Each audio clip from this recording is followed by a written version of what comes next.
this is why now there is hope. A year ago, in last summer, there was no hope. There was no solution. There was no vaccine. Now we have a way out.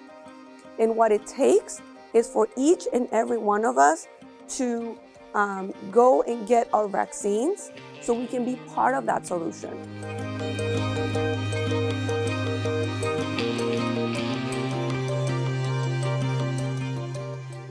My name is Valeria Cantos. I am originally from Quito, Ecuador, and I am an infectious disease physician at Emory University.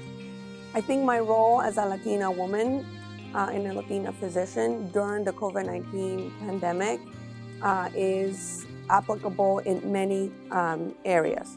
First, I think I can represent a role as an advocate for all of the communities that have disproportionately been affected by COVID-19. My name is Paulina Rebolledo. I'm originally from Mexico City, and I'm an infectious disease physician at Emory and Grady. So what it means to me to be part of the Latinx community during these pandemic times, it had given me the opportunity to be able to serve as an expert for our community, given that I'm Spanish speaking, that I am part of the community. And it has given me a way to sort of connect with the community by providing information about what we're seeing in our hospital system, what we've been seeing in our clinic. My role as an essential worker in the pandemic has been in three ways. One, to provide direct care to patients dealing with COVID-19, both in the hospital and in the clinic. Two, I am a co-investigator at the Emory Ponce de Leon Clinical Research Site. So we have been implementing and enrolling participants in inpatient and vaccine clinical trials. And three, we have been in direct partnership with local community-based organizations such as the Latino Community Fund to provide reliable information and education to Latinx communities about COVID. Yeah, so I partner with one of my colleagues, Dr. Valeria Cantos, and we have been doing a lot of dissemination of information, and it has varied. The topics have obviously transitioned and varied throughout the pandemic. We initially started talking about what is COVID? How do you protect yourself from COVID? And then we started to talk about more like when you needed to get tested, how you could isolate yourself if you were in contact with somebody who had COVID. And then they kind of moved along until as we got the vaccine study started.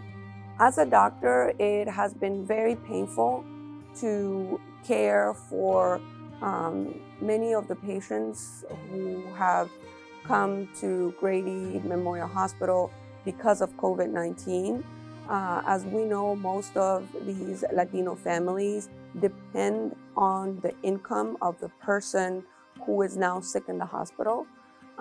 These are, in most cases, people who work frontline jobs, who do not have protections in their work.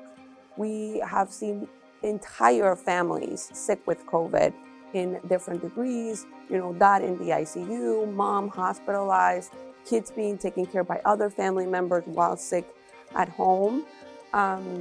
So it really has affected me personally and professionally. We as members of the Latin community, we are part of the workforce in many different aspects, both from the restaurant industry to agricultural workers, many aspects of the economy. And so we saw that because of the nature of those types of employments, a lot of the recommended strategies to try to,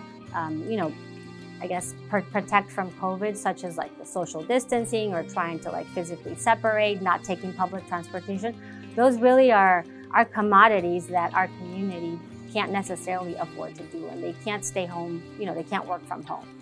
I think the partnership that my colleague Paulina Rebolledo and myself made with the Latino Community Fund has been one of the great success stories to engage in candid conversations via Facebook Lives about what is COVID, how do you treat it, why it was important, and it's still important to get tested if you have symptoms, especially if you haven't been vaccinated. And as the pandemic progressed, we changed the topics that we were talking about to disseminate information about COVID and then the COVID vaccines? So I think we're entering a challenging time in the sense that we still don't have enough members of the population, both in Georgia as well as in the United States and in the world, that are vaccinated against COVID.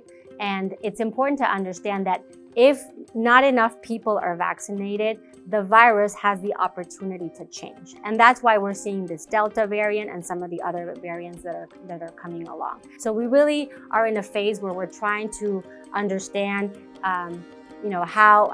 what different strategies we can do more of to try to get more individuals vaccinated. If I could tell our story, not only mine, but all of the infectious disease doctors and hospitalists working at Grady Memorial Hospital, I'm almost certain that for all of us, it's been a very traumatic experience.